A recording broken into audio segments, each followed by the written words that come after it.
there are serious doubts about Australia's defence capabilities following the Defending Australia summit during the week. Former Labor leader and one-time Defence Minister Kim Beazley said this. We could not defend ourselves now without the Americans. When I was the Defence Minister, against the likely threats in the region, absolutely we could defend ourselves. Now, no. It was also revealed during the week that Australia had almost no submarines available to defend itself between 2009 and 2012 during the Rudd-Gillard governments. And we also learnt that half of the nation's Collins-class submarines are out of commission due to unexpected corrosion problems. And these are, of course, the subs on which the Albanese government wants to spend $5 billion to extend their life.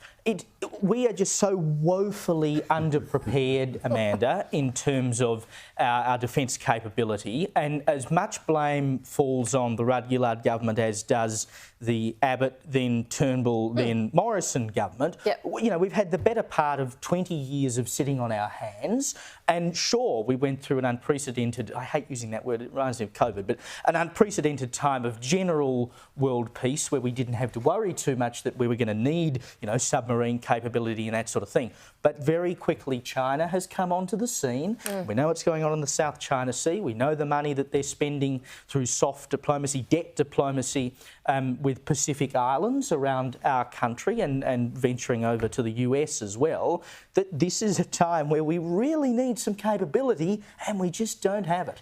Well, firstly, I'd question Kim's line that when he was Defence Minister that they were ready to fight. Australia has never been ready for war. That's why we're so close to the US. That is why there's an obsession that we partner with them, follow them, do everything that they say, because we need them if there's going to be war.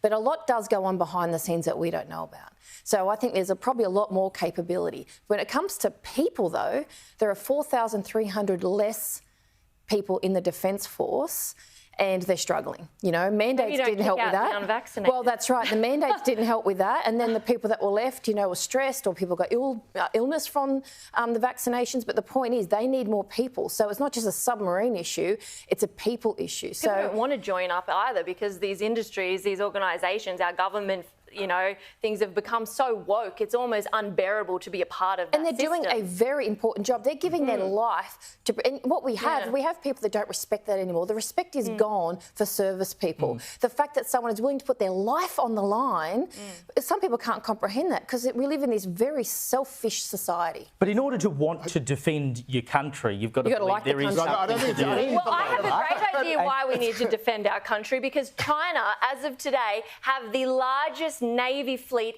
in the world, bigger than America, bigger than the United States.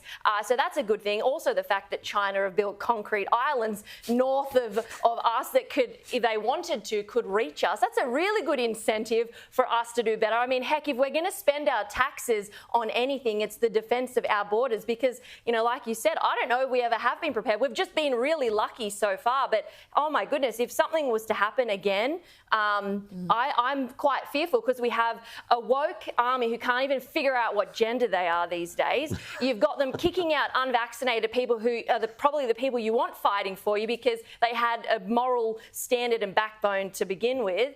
And then it's just, you've got governments spending millions of dollars on drones for people who shouldn't even be in this country. This is why our entire nation... We're going to have highly trained eagles and hawks, I think, to do some of this capability. But it is, if you want something, if you want people to defend a country, you've actually got to believe in the country, Kel. Yeah. And so much of the... Joe, I'll get to you in a second. I'll get to you in a second. Just relax, mate. But you're right, Caleb. You're right. But you've got twofold: a lack of interest in building up the capability, the bits and pieces you need to actually defend the country, and you have a personnel problem. And I think they go hand in hand. They do. When we were in Nashville, we stayed at a place called, I think it's called Gaylord's Opryland Resort. And it was full of service people, because they offer free holidays to service people about to go overseas on service. So they lay it on. Now, there's no company in Australia doing that. We don't have that kind of respect and affection for the people who defend the nation that the Americans do. You can criticise Americans about a lot of things, but not about that. They actually think the people who defend their country are terrific people, and we really need them, and they respect them, and they show that. We've got to start rethinking where we stand. We've got to stop telling children that they're living on stolen land and they need to apologise to the stolen generations, because they're going to say this is not a country worth defending. We've got to stop doing that, and we've got to start saying this is a great country, this is Australia, and we need people to defend it. You are right. And going back to the subs, Joe, I mean, you reckon? Long last. the stupidest thing we ever did, and I'm handing you a free kick here, the stupidest thing we ever did was try to buy diesel submarines from the French.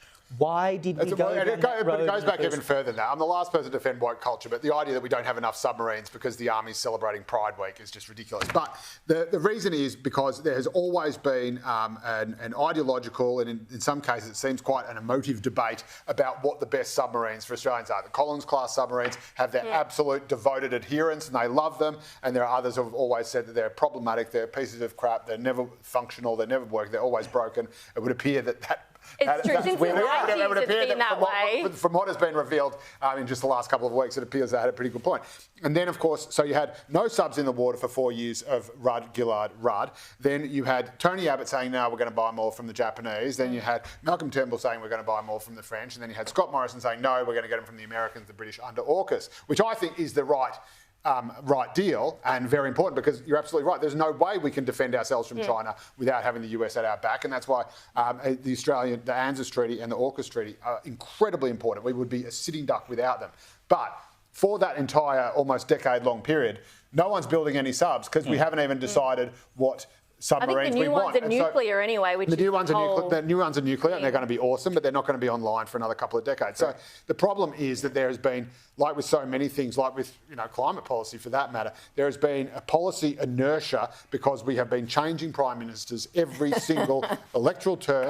This goes back to the whole point what we were making. So almost.